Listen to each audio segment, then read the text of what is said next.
Oh man, it's I love that album, man. You know, I mean, that's my pride and joy. You know, that first album is always, you know, special. You know, I put a lot of work into that. I was, you know, excited and, you know, everything back then. You know, I wrote a lot of that album in jail. You know, so I was grateful to be able to come home and, you know, put it to work.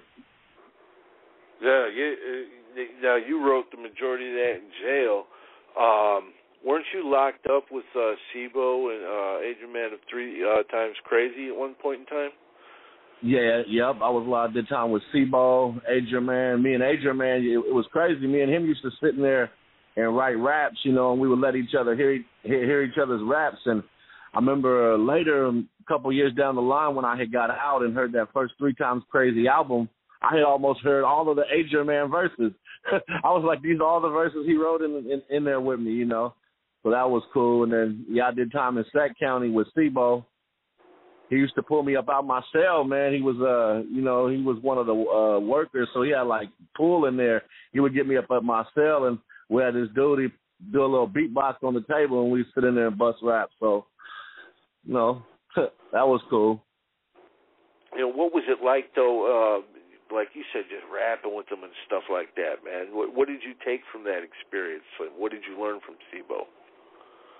I mean, it was cool. You know, we were both doing time, so you know, you do what you can in there. You know what I'm saying, to try to pass the time. You know, and rapping was just one thing that we had in common. We both had a friend that was in there, and that's how I kind of ended up getting hooked up with him and meeting him.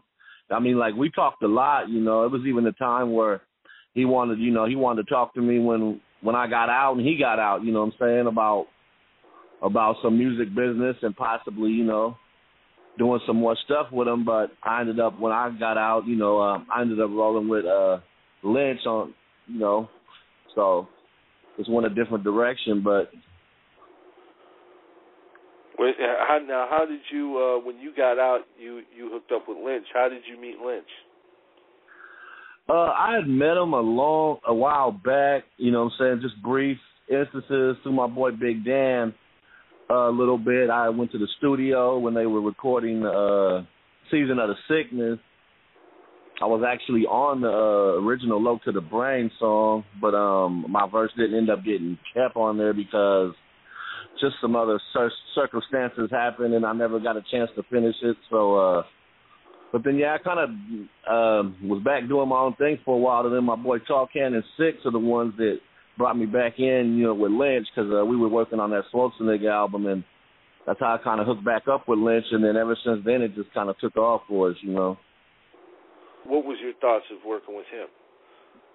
Well, yeah, I was excited about it, you know, like, I didn't never, like, before that, I didn't really take rap as serious, you know. I was more like out on the street hustling, and I would just rap, you know, and people told me, hey, you're dope, you know what I'm saying? And then when I ended up hooking up with Lynch, I was going through a lot of incarceration, just trouble on the streets.